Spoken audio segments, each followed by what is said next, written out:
ಪ್ರಪಂಚದ ಈ ಸೃಷ್ಟಿಯ ಎಲ್ಲ ಭೂಪ್ರದೇಶಗಳನ್ನು 7 ಖಂಡವಾಗಿ ವಿಂಗಡಿಸಲಾಗಿದೆ.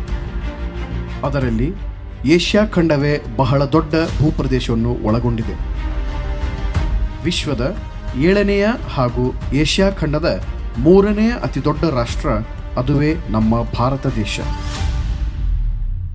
ಉತ್ತರದ ಕಾಶ್ಮೀರದಿಂದ ದಕ್ಷಿಣದ ಕನ್ಯಾಕುಮಾರಿಯವರೆಗೆ, ಪೂರ್ವದ ಆಸಾಮಿನಿಂದ ಪಶ್ಚಿಮದ ಕಚ್ಕಾರಿಯವರೆಗೆ ಸತ್ಯವೇದದ ಹಾಗೂ ಐತಿಹಾಸಿಕ ಗ್ರಂಥಗಳ ಪುರಾವೆಯ ಮೇರೆಗೆ ನಮ್ಮ ಭಾರತವು ಎಷ್ಟು ವಿಶಾಲವೋ ಅಷ್ಟೇ ವೈವಿಧ್ಯ, ಸಾಂಸ್ಕೃತಿಕ ನೆಲಬಿಡು, ಶ್ರೀಮಂತ ಪರಂಪರೆಯ ತವರೂರು, ಸಂಪನ್ಮೂಲಗಳ ಖಜಾನೆ. ಅದರಿಂದಲೇ ಮುತ್ತು, ರತ್ನ, ಹವಳಗಳನ್ನು ಪೇಟೆಗಳ ಬೀದಿಗಳಲ್ಲಿ ಬಳ್ಳದಿಂದ ಅಳತೆ ಮಾಡಿ ಮಾರಾಟ ಮಾಡುತ್ತಿದ್ದ ಸುಭಿಕ್ಷಣ ಕಾಲ ನಮ್ಮದಾಗಿತ್ತು. ನಮ್ಮ ಇಂತಹ ಕಣ್ಣು ಕುಕ್ಕುವ ಸಂಪತ್ತೇ ಪರಕೀಯರು ನಮ್ಮ ಮೇಲೆ ದಾಳಿ ಮಾಡಲು ಮುಖ್ಯ ಕಾರಣವಾಗಿತ್ತು. ಮೊಹಮ್ಮದ್ ಗೋರಿ, ಮೊಹಮ್ಮದ್ ಗಜನಿ ಭಾರತದ ಮೇಲೆ ದಂಡೆತ್ತಿ ಬಂದು ಭಾರತದ ಸಂಪತ್ತನ್ನು ಕೊಳ್ಳೆ ಹೊಡೆದರು. ಮಾತ್ರವಲ್ಲ, ಭಾರತದಲ್ಲಿ ಮುಸ್ಲಿಂ ಆಡಳಿತ ಪ್ರಾರಂಭವಾಗುವುದಕ್ಕೆ ನಾಂದಿ ಹಾಡಿದರು. ಕಾಲಕ್ರಮೇಣ 18ನೆಯ ಶತಮಾನದಲ್ಲಿ ಯುರೋಪಿಯನ್ ರಾಷ್ಟ್ರೀಯತೆ ಹೊಂದಿದ್ದವರು ಫ್ರೆಂಚರು, ಡಚ್ಚರು, ಬ್ರಿಟಿಷರು, ಪೋರ್ಚುಗೀಸರು ಇವರೆಲ್ಲ ಇಲ್ಲಿಯ ವಸ್ತುಗಳನ್ನು ವ್ಯಾಪಾರ ಮಾಡುವುದಕ್ಕಾಗಿ ತಕ್ಕಡಿ ಹಿಡಿದು ಭಾರತಕ್ಕೆ ಬಂದರು. ಹೀಗೆ ಭಾರತವನ್ನು ಪ್ರವೇಶಿಸಿದವರಲ್ಲಿ ಜರ್ಮನಿಯ ಬಾಸೆಲ್ ಇವ್ಯಾಂಜಲಿಕಲ್ ಮಿಷನರಿ ಸೊಸೈಟಿಯು ಕ್ರಿಸ್ತನ ಸುವಾರ್ತೆಯನ್ನು ಸಾರುವ ಉದ್ದೇಶವನ್ನು ಹೊಂದಿತ್ತು. ಆದ್ದರಿಂದ ವ್ಯಾಪಾರಿಗಳ ಜೊತೆ ಕ್ರೈಸ್ತ ಮಿಷನರಿಗಳು ಹಡಗು ಹತ್ತಿ ಭಾರತಕ್ಕೆ ಬಂದು ಕ್ರೈಸ್ತತ್ವವನ್ನು ಭಾರತದಾದ್ಯಂತ ಬೋಧಿಸಿದರು ಹಾಗೂ ವೃತ್ತಿಗೊಳಿಸಿದರು. ಇಂತಹ ಸಮಯದಲ್ಲಿಯೇ ಈಗಿನ ಕರ್ನಾಟಕದ, ಆಗಿನ ಧಾರವಾಡ ಪ್ರಾಂತ್ಯದ ಕೃತಕಪುರಕ್ಕೆ ಜರ್ಮನಿಯ ಬಾಸೆಲ್ ಎಂಬ ಪ್ರದೇಶದಿಂದ ಮಿಷನರಿಗಳು ಬಾಸೆಲ್ ಮಿಷನ್ ಎಂಬ ಕ್ರೈಸ್ತ ಧರ್ಮದ ಪ್ರಚಾರ ಕಾರ್ಯಕ್ಕಾಗಿ ಸುಮಾರು 1830ರಿಂದ 1840ರ ಆಸುಪಾಸಿನ ವರ್ಷಗಳಲ್ಲಿ ಗದಗನ್ನು ಪ್ರವೇಶಿಸಿದರು. ಆಗಿನ ಕಾಲದಲ್ಲಿ ಹುಬ್ಬಳ್ಳಿ ಹಾಗೂ ಗದಗ್ ಮಧ್ಯೆ ಸರಿಸುಮಾರು 10 ದಿನಗಳ ಪ್ರಯಾಣದಷ್ಟು ಅಂತರವಿತ್ತು. ಹಾಗೆಯೇ ಗದಗ್ ಹಾಗೂ ಬೆಟಗೇರಿಯ ಮಧ್ಯೆ 1 ದಿನದ ಪ್ರಯಾಣದಷ್ಟು ಅಂತರವಿತ್ತು. ಇದನ್ನು ತಪ್ಪಿಸಲು ಇವೆರಡರ ಮಧ್ಯದಲ್ಲಿ ಇದ್ದಂತಹ ಬಟ್ಟಲದ ಕೆರೆ ಎಂಬ ಈ ಪ್ರಾಂತ್ಯದಲ್ಲಿ ಒಂದು ನಗರವನ್ನು ಕಟ್ಟುವ ಉದ್ದೇಶ ಹೊಂದಿ ಈ ಬಟ್ಟಲದ ಕೆರೆಯನ್ನು ಅಂದು ಆಡಳಿತದಲ್ಲಿ ಇದ್ದಂತಹ ಜರ್ಮನ್ ವಿರೋಧಿ ಬ್ರಿಟಿಷರಿಂದ ಸಾಲವನ್ನು ಪಡೆದು ಈ ಪ್ರದೇಶವನ್ನು ಖರೀದಿಸಿ ಇದಕ್ಕೆ ಬೆಟಗೇರಿ ಎಂಬ ಮರುನಾಮದೊಂದಿಗೆ ಹೊಸ ನಗರದ ಉದ್ಭವದ ಉದ್ದೇಶಕ್ಕಾಗಿ ಇಲ್ಲಿ ಒಂದು ಆಲಯವನ್ನು ಕಟ್ಟಲು ಆರಂಭಿಸುತ್ತಾರೆ. ಈ ಮಿಷನರಿಗಳ ಕಾರ್ಯವನ್ನು, ಶ್ರಮೆಯನ್ನು, ತ್ಯಾಗವನ್ನು ಸ್ಮರಿಸಿದಾಗ ನಮ್ಮಲ್ಲಿಯೂ ನಮ್ಮ ಮಕ್ಕಳಲ್ಲಿಯೂ ಆ ಮಿಷನರಿಗಳ ಸೇವಾಭಾರವು ತುಂಬಿಕೊಳ್ಳುತ್ತದೆ.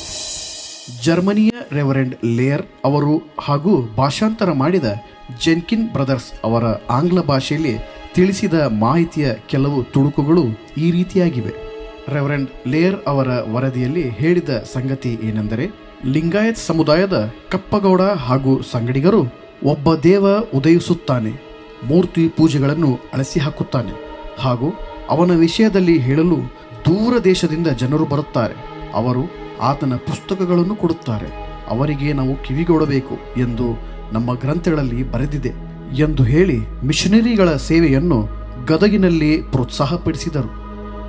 ತಾವು ಮಾಡುತ್ತಿದ್ದ ಸೇವೆಯು ದೇವ ಪ್ರೇರಿತವಾದದ್ದು ಎಂದು ಅರಿತು ಅವರು ಆಸ್ಪತ್ರೆಗಳನ್ನು, ಶಾಲೆಗಳನ್ನು, ಚರ್ಚ್ಗಳನ್ನು, ಮನೆಗಳನ್ನು, ಅನಾಥ ಆಶ್ರಮಗಳನ್ನು ಹಾಗೂ ಕ್ರೈಸ್ತ ಮಿಷನ್ ಕಾಂಪೌಂಡ್ಗಳನ್ನು ಕಟ್ಟಿದರು.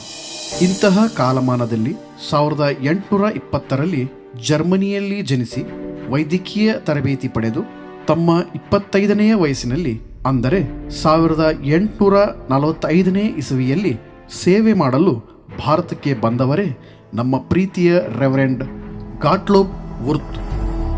ಇವರು 2 ದಶಕಗಳ ಕಾಲ ಬೆಟಗೇರಿಯಲ್ಲಿ ಸೇವೆ ನಡೆಸಿದರು. ಇವರು ಕ್ರಿಸ್ತನ ಸುವಾರ್ಥ ಕಾರ್ಯ ಮಾತ್ರವಲ್ಲದೆ ತಮ್ಮ ವೈದ್ಯಕೀಯ ಜ್ಞಾನವನ್ನು ಬಳಸಿಕೊಂಡು ಅನೇಕ ಬಡವರಿಗೆ ಆರೋಗ್ಯ ಸೇವೆಯನ್ನು ಒದಗಿಸಿರುತ್ತಾರೆ. ಇಂದು ನಾವು ಕಾಣುವ ಪ್ರಸಿದ್ಧ CSI ಆಸ್ಪತ್ರೆ ಹಾಗೂ ಶೈಕ್ಷಣಿಕ ಸಂಸ್ಥೆಗಳಿಗೆ ಬುನಾದಿ ಹಾಕುವವರಲ್ಲಿ ಇವರೂ ಸಹ ಪ್ರಮುಖರಾಗಿರುತ್ತಾರೆ. ಇವರು ಮಿಷನರಿ ವೈದ್ಯರಷ್ಟೇ ಅಲ್ಲದೆ ವಿದ್ವಾಂಸರು ಕೂಡ ಆಗಿದ್ದರು. ಇವರು ನಮ್ಮ ಕ್ರೈಸ್ತ ಸಮಾಜಕ್ಕೆ ಮಾತ್ರವಲ್ಲದೆ ನಮ್ಮ ಕನ್ನಡದ ಸಾಹಿತ್ಯಕ್ಕೂ ಸಹ ಸೇವೆ ಸಲ್ಲಿಸಿರುತ್ತಾರೆ. ಅವರು ಇಲ್ಲಿನ ಜನರೊಂದಿಗೆ ಬೆರೆಯುವ ಜೊತೆಗೆ ಇಲ್ಲಿನ ಸಂಸ್ಕೃತಿ ಮತ್ತು ಸಾಹಿತ್ಯವನ್ನು ಆಳವಾಗಿ ಅಭ್ಯಾಸ ಮಾಡಿದ್ದರು.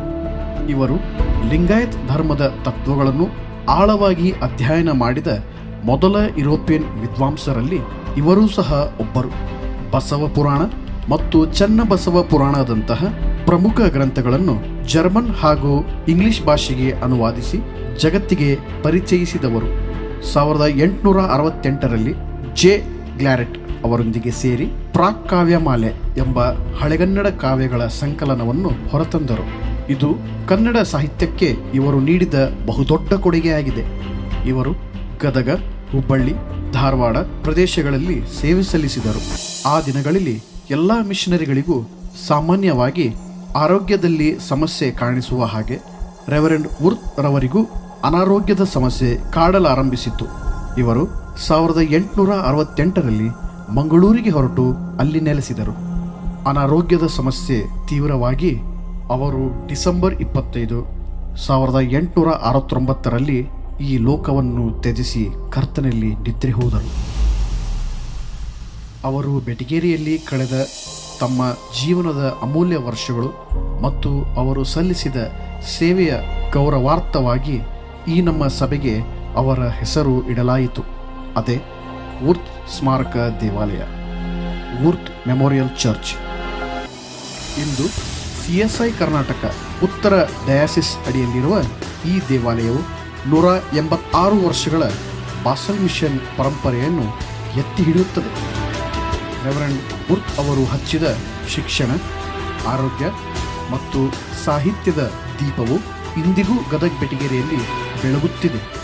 ಅನೇಕ ಮಿಷನರಿಗಳ, ದೇವರ ಸೇವಕರ, ಇಲ್ಲಿ ನೆಲೆಸಿರುವ ಅನೇಕ ವಿಶ್ವಾಸಿಗಳ ಪರಿಶ್ರಮ, ಸೇವೆ, ಅನ್ಯೋನ್ಯತೆಯು ಇಂದಿನ ಈ ದೇವಾಲಯವು ವಿಜೃಂಭಿಸಲು ಸಾಕ್ಷಿಯಾಗಿದೆ. ನಮ್ಮ ಸಭೆಯು 1840ರಲ್ಲಿ ಸ್ಥಾಪನೆಯಾಯಿತು. ಆ ಸಮಯದಲ್ಲಿ ಕೇವಲ 5 ಜನ ವಿಶ್ವಾಸಿಗಳಿಂದ ಈ ದೇವಾಲಯವು ಪ್ರಾರಂಭವಾಯಿತು. ಕೇವಲ 5 ಜನರಿಗಾಗಿ ಯಾಕೆ ಇಷ್ಟು ದೊಡ್ಡ ದೇವಾಲಯವನ್ನು ಕಟ್ಟುತ್ತಿದ್ದೀರಾ ಎಂದು ಇತರ ಜನರು ಕೇಳಿದಾಗ ಈ ಮಿಷನರಿಗಳ ಬಾಯಿಂದ ನುಡಿದ ಮಾತು ಕೇಳಿದರೆ ನಾವೆಲ್ಲ ನಿಬ್ಬೆರಗಾಗುತ್ತೇವೆ. ಅದೇನೆಂದರೆ, ಇಂದು ಕಾಣುವ ಈ ಸಭೆ ಈಗ ಕೇವಲ 5 ಜನರಿಂದ ಕೂಡಿದೆ. ಆದರೆ ಮುಂದೊಂದು ದಿನ ಈ ದೇವಾಲಯವು ವಿಶ್ವಾಸಿಗಳಿಂದ ತುಂಬಿಕೊಂಡಿರುತ್ತದೆ ಎಂದು ಹೇಳಿ ಈ ಭವ್ಯ ದೇವಾಲಯವನ್ನು ಕಟ್ಟಿದರು. ದೇವರ ಕೃಪೆ ಹಾಗೂ ಆ ಮಿಷನರಿಗಳ ಪ್ರವಾದನಾತ್ಮಕ ಮಾತುಗಳಿಂದ ಸಭೆ ಪೂರ್ತಿಯಾಗಿ ವಿಶ್ವಾಸಿಗಳಿಗೆ ಕೂರಲು ಸ್ಥಳವಿಲ್ಲದಂತಾಗಿತ್ತು. ಇದನ್ನು ಕಂಡು 2014ರಲ್ಲಿ ಜೀರ್ಣೋದ್ಧಾರ ಕಾರ್ಯವು ನಡೆಸಲಾಯಿತು.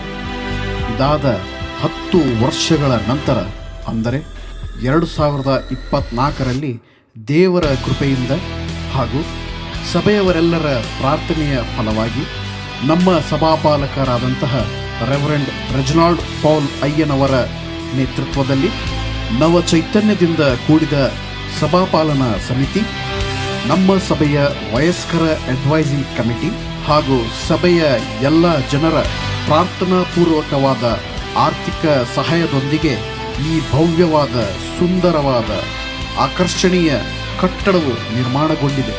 ಈ ಸಭೆಯ ನಿರ್ಮಾಣ ಕಾರ್ಯಕ್ಕೆ ಎಲ್ಲ ಸಭಿಕರು ಅಂದರೆ 1840ರಲ್ಲಿ ಇದ್ದಂಥ ಆ 5 ಜನ ಸಭಿಕರಿಂದ ಇಂದಿನವರೆಗೂ ಇರುವ ಎಲ್ಲ ಸಭೆಯ ವಿಶ್ವಾಸಿಗಳು ಮುಖ್ಯ ಪಾತ್ರವನ್ನು ವಹಿಸುತ್ತಾರೆ.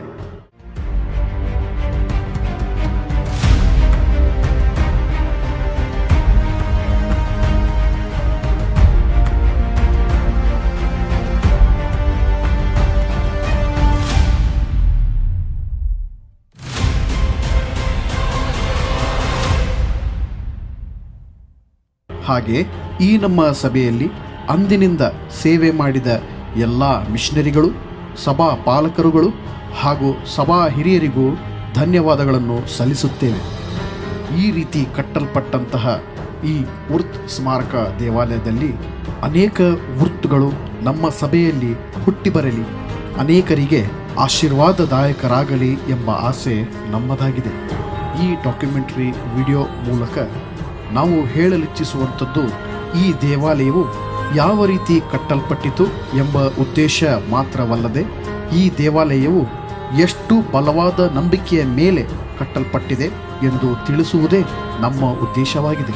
ಆ ನಂಬಿಕೆಯನ್ನು ದೃಢಪಡಿಸಿಕೊಂಡು ನಾವು ಜೀವಿಸೋಣ. ದೇವರು ನಿಮ್ಮನ್ನು ಆಶೀರ್ವದಿಸಲಿ.